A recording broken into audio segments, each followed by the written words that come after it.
Today we're looking at the combination of all the properties that we've learned. So first and foremost, we need to remember that PEMDAS is the biggest thing we need to follow. Okay, so on these we have to do all of our exponents first, on the top and on the bottom. So on top we've got 3 squared, and then remember that our rule is that you're multiplying these exponents, so -5 times 2 is -10.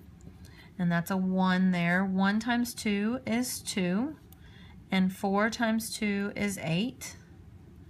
And then here we've got y to the 9th. 3 times 3 is 9. And z to the -3rd. -1 times 3 is -3. All over, we've got x to the -4 raised to the 5th power. So that's going to be x to the -20. And then we've got y to the 5th, because 1 times 5 is 5, and z to the 6th raised to the 5th is like z to the 30th, because 6 times 5 is 30. So now that I have done all my exponents, before I take care of my division, I have got to multiply on top. So first of all, I need to take care of this 3 squared. 3 squared is 9. So on top, I've got 9. I've got x to the -10, excuse me, and I don't have an x over here, so it just stays x to the -10. And then I've got y squared and y to the 9th. Now that I'm multiplying, my property is that I add those two numbers, so 9 plus 2 would make that y to the 11th.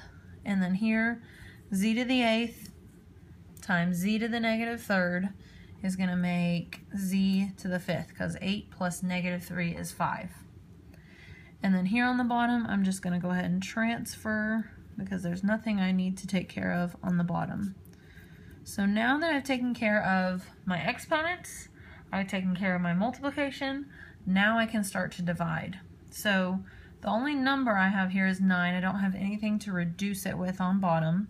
So the 9 just stays 9 on top. Then here, I've got x to the -10 over x to the -20.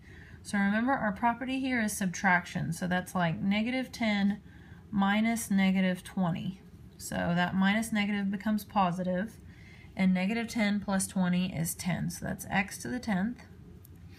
And then y to the 11th divided by y to the 5th. So 11 minus 5 is 6. So y to the 6th. And then here I've got z to the 5th divided by z to the 30th. And 5 minus 30 is -25. So that would make that z to the -25. So my last step is to get rid of any negative exponents. And the only negative exponent I have is the z here, so the 9, x to the 10th, y to the 6th stays on top, but the z comes to the bottom in order to make that 25, that -25 a positive 25.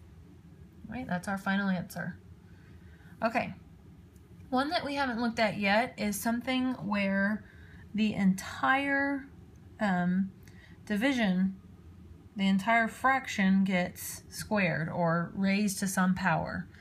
So you handle the property in the same way. A power to a power, you're still multiplying these numbers, but that goes on top and that goes also on bottom. So you've got a, when you multiply here, a to the -4th, b to the -2, c to the 16th, and d squared, all over. The 2 goes to the 8, and 8 squared, 8 times 8 is 64. A is really to the 1st power, so 1 times 2 is 2. And then b to the 4th raised to the 2nd is like b to the 8th, and c to the 5th raised to the 2nd is c to the 10th.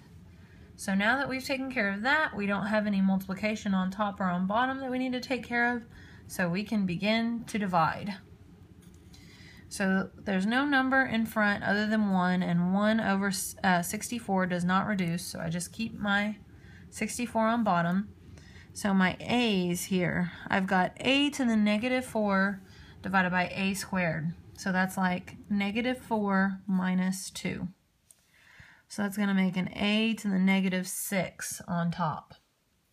With my b's, I've got b to the negative 2 divided by b to the a, so that's like negative 2 minus 8. So that will become b to the negative 10. And then with my c's, I've got c to the 16 over c to the 10, and 16 minus 10 is 6.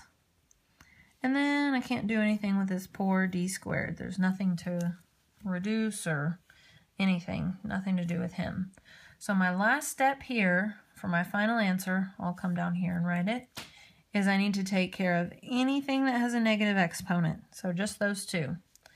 So the c to the 6th and the d squared stays on top because they're positive. The 64 stays on bottom. The a to the negative 6 moves to the bottom to become a positive 6, and the b to the negative 10 moves to the bottom to become a positive 10. One more example. All right, so right away my eyes zone into this m to the 0. I'm going to cancel that guy out. All right.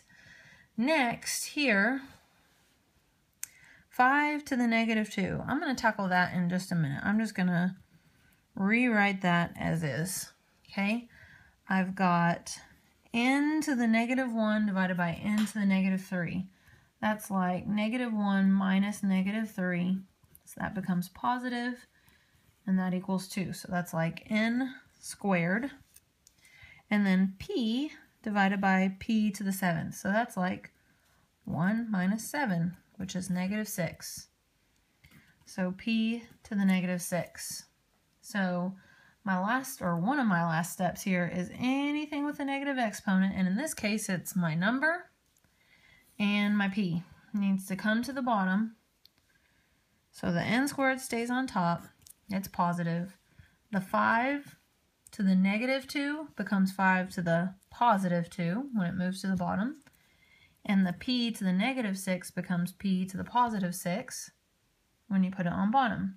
So the last thing I would want you to do on this problem is actually find that number, 5 squared. 5 squared means 5 times 5.